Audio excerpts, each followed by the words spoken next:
चरणावरी संताजी या माता चरणावरी संताजी या माता चरणावरी संताजी या माता चरणावरी साष्टांग हे करी दंडवत साष्टांग हे करी दंडवत साष्टांग हे करी दंडवत चंदनाचे हात पायही चंदन परिसा नाये न कोणी अंग निरूपणासाठी म्हणून दाखवलेला अभंग संतश्रेष्ठ वैराग्य शिरोमणी जगदवंदनीय जगद्गुरु श्रीमंत संत तुकोबाराय यांच्या गाथ्यातील हा संतांची महती गाणारे सज्जनाची उत्तम अशी लक्षण सांगणारे तौलौनिक असे 4 दृष्टांत द्वारा जगताला संतांचा अधिकार समजावा सज्जनाची ओळख व्हावी उत्तम तौलनिक दृष्टांत देऊन दार्शनिक अशा सिद्धांत द्वारा संतांचं जीवन विशद करतात विठ्ठल विठ्ठल विठ्ठल विठ्ठल विठ्ठल विठ्ठल विठ्ठल अभंगावर काहीसं चिंतन करावं तत्पूर्वी आपलं पावन असणारं हे गिरड गाव त्याच्यात असा चालत असणारा अखंड हरिनाम कीर्तन सप्ताह त्यात आज दुसऱ्या दिवसाची सेवा माझ्याकडे आहे हे वर्ष 3रं आहे आणि 3ऱ्या वर्षात या गावाची भक्तीची परमोच्च सीमा गाठलेली आहे कारण इतकं सुंदर असं मंदिर या ठिकाणी टोलेजंग असं दिमाखात उभं आहे भाविकांची बहुसंख्य अशी उपस्थिती सुंदर हा मंडप अत्यंत उत्तम रीतीचे साऊंड सर्व्हिस उत्तम गायक वादक मंडळी आणि विशेषतः संपूर्ण गायक वादक मंडळी भजनी मंडळ म्हणजे आपल्या गावातलंच बाहेरगावचं कोणीच नाही विशेष हे विशेष आहे नाहीतरी शेतकरी शेती करत असतो याच्याकडून काही अवताचं सामान त्याच्याकडून काही अवताचं सामान त्याला काय अर्थाने शेती करणार तर हे सर्वच साहित्य आपलं याला खरं भक्तीचं उदाहरण म्हणतात विठ्ठल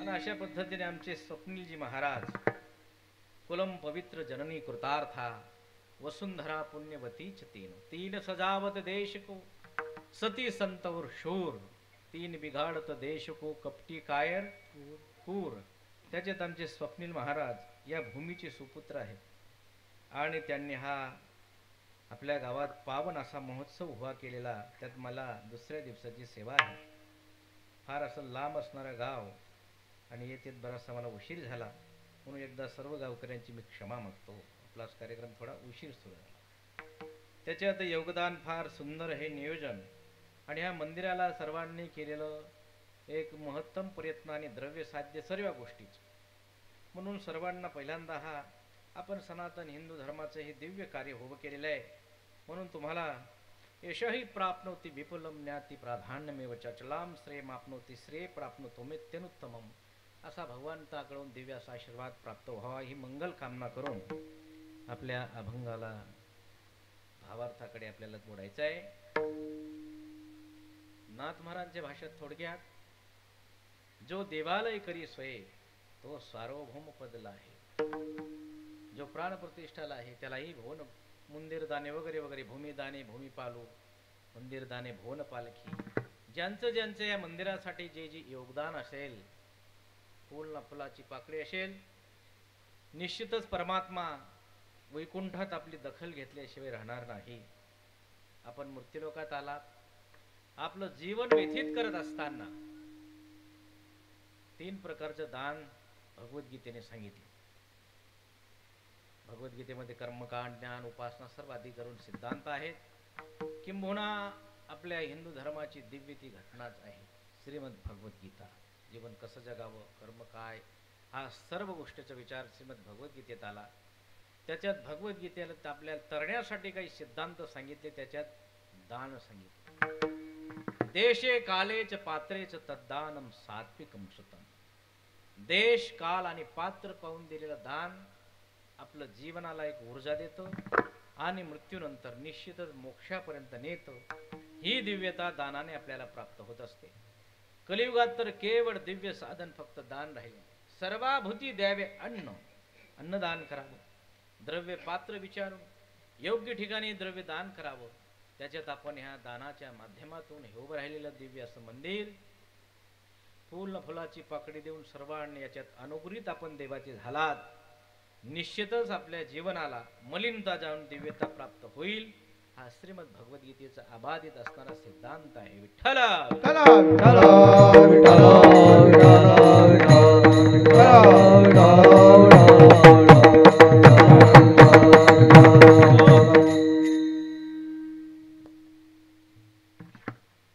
किंबहुना आपण ज्या सनातन धर्मात जन्माला आलो आहोत याची काही इथे कर्तव्यता सांगितली गेली.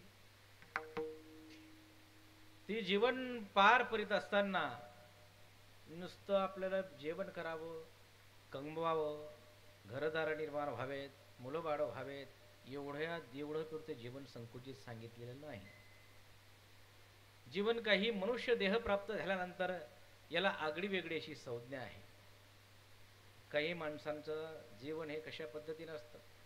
पाखंड जीवनाचा सिद्धांत तुकाराम महाराज सांगत असताना म्हणतात, देह हाची देव भोजनाची भक्ती देहाची देव भोजनाची भक्ती देह तोची देव भोजनाची भक्ती देह तोची देव भोजनाची भक्ती मारणाची मुक्ती पाखंड्याची मारणाची मुक्ती पाखंड्याची मारणाची मुक्ती पाखंड्याची देह हाची देव भोजन ते भक्ती मरण ते मुक्ती पाखंड्याची.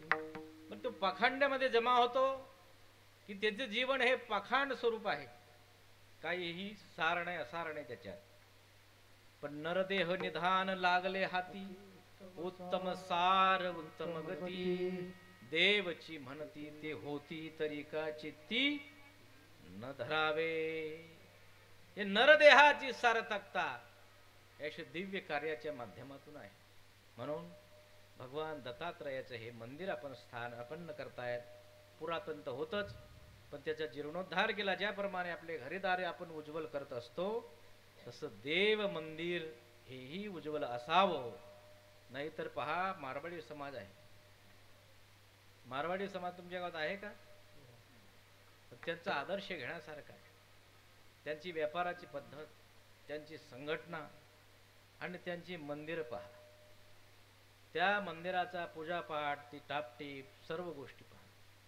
ज्याप्रमाणे मंदिराचे देवस्थान, भगवंताचं एक वचन भगवद्गीतेतले मी सांगतो, ये यथा माम प्रपद्यन्ते तांस तथैव भजाम्यहम्. भगवान म्हणतात, जो माझी जशी भक्ती करतो त्या पद्धतीने मी त्याला फलश्रुती देत असतो. आपण जर खराब झालेला तुपाचा दिवा देवाला लावला तर आपल्यालाही तसंच पद्धतीचं फल मिळेल. आपण जितका पवित्र स्वरूपात होऊन नैवेद्य देवाला दाखवला त्याची फलश्रुती आपल्याला मिळेल. म्हणून मारवाडी समाजाची देवस्थानं पहा, त्यांची पद्धती. म्हणून त्यांच्या घरामध्ये लक्ष्मी सुद्धा पायाला मेहंदी लावून थांबते. आपला आहार विहार भी फरक आहे. घनो चोखो चांगलंच मारवाडी खाणार, परत कांदा लसूण खाणार नाही, हे गोष्ट विशेष आहे.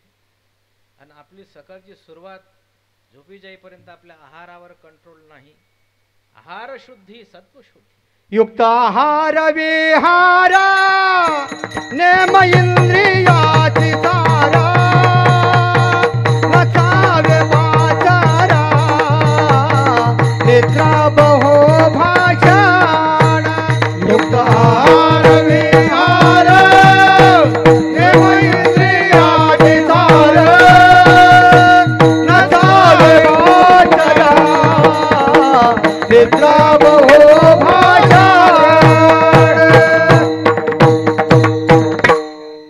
आहार शुद्धी सत्वशुद्धी युक्त आहार विहार नेम इंद्रियासी सार.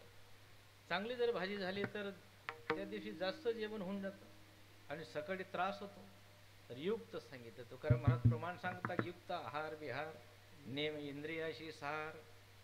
म्हणून आहाराची सत्वशुद्धी कशापर्यंत सांगितली. भगवद्गीता म्हणते, रस्त्या स्निग्धा स्थिरारुद्ध्या आहार सात्विक प्रिया. सात्विक आहार रसयुक्त स्नेहयुक्त लसलशीत हा आहार घेतला सात्विक आहारामध्ये तो त्याचा परिणाम.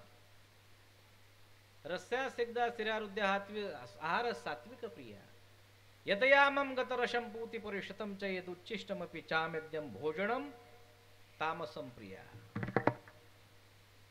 करपलेलं, काही माणसाला खरड आवडते, चिटकलेली करपलेली, तो तमोगुणी रजोगुणी स्वभावाची ते लक्षणं आहेत. रसयुक्त कटवलंबल म्हणजे अति खारट अति तिखट हे लक्षण चांगले नाही. तसा आवडू पण नाही माणसाला. काहीला नमक असेल तरी वरून नमक घेतात, तर आहार तो दूषित होतो. या सर्व गोष्टी आहार शुद्धीने सत्वशुद्धी होत असते. म्हणून हे सर्व आपल्याला सांगत असताना श्रीमद भगवद्गीतेचं फार मोठं योगदान आहे.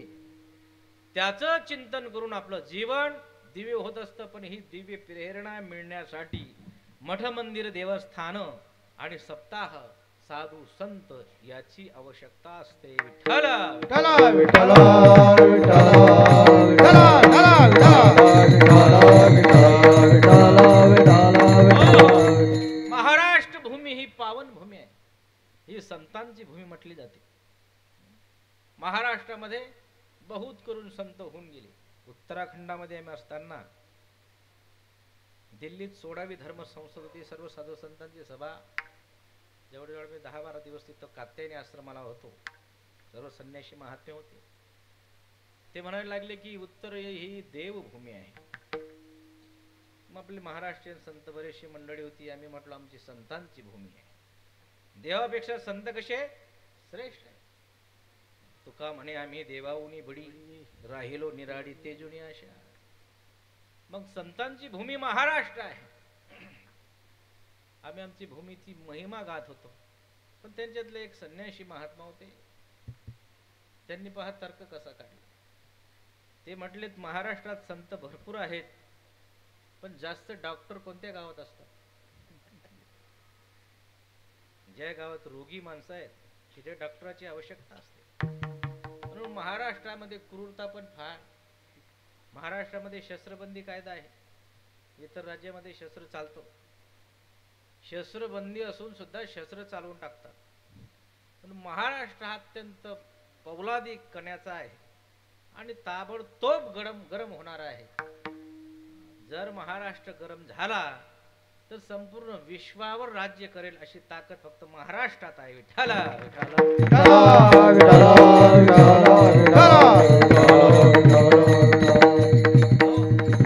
एक कवी म्हणतो, देखो मुल्क मराठों का या शिवाजी डोला था, मुगलों की ताकत को जिसने तलवारों पे तोला था. हर पर्वत पर आग जली थी, हर पत्थर एक शोला था, बोली हर हर महादेव की, बच्चा बच्चा बोला था. शेर शिवाजी ने रखी थी, लाज हमारी शान की, इस मिट्टी से तिलक करो, ये धरती है बलिदान की. म्हणून महाराष्ट्र ही पावन भूमी आहे. इथ्यात संत आणि शक्ती आणि भक्तीचाही संगम झाला. तत्कालीन महाराष्ट्राची जुनी आपण परिस्थिती पाहिली तर त्याच्यात 6 मुसलमान राजवट या महाराष्ट्रामध्ये होते. शक्ती भक्ती धुळीला मिळाली होती. अशा अवस्थेत या महाराष्ट्रामध्ये 2 शक्ती आल्या. एक जगद्गुरु संत श्रेष्ठ तुकाराम महाराज भक्तीच्या स्वरूपात आणि छत्रपती शिवाजी महाराज शक्तीच्या स्वरूपात. एक तरफ तलवार की टंकार तो एक तरफ विने का झंकार. आणि मग ही भक्ती शक्ती हातात हात घालून महाराष्ट्र भूमीत नांदली. नाहीतर टिडी लपविती पाताळी, लेती इजार, कातडी सांडोनिया, राम नाम ब्राह्मण करती दोम दोम. अशा अवस्थेमध्ये संत श्रेष्ठ तुकाराम महाराजांचा अवतार होतो आणि तुकोबरायांनी सडेतोड उत्तर देऊन या महाराष्ट्र भूमीमध्ये मरणमुख असणाऱ्या राष्ट्रात चेतना भरली आणि त्या चेतनेद्वारा शिवाजी महाराजांना भरभराचं सैन्य मिळालं. त्याच्यात पुन्हा महाराष्ट्रामध्ये मनुष्य दिव्यता आली, भक्तीचीही आणि शक्तीचीही. विठ्ठल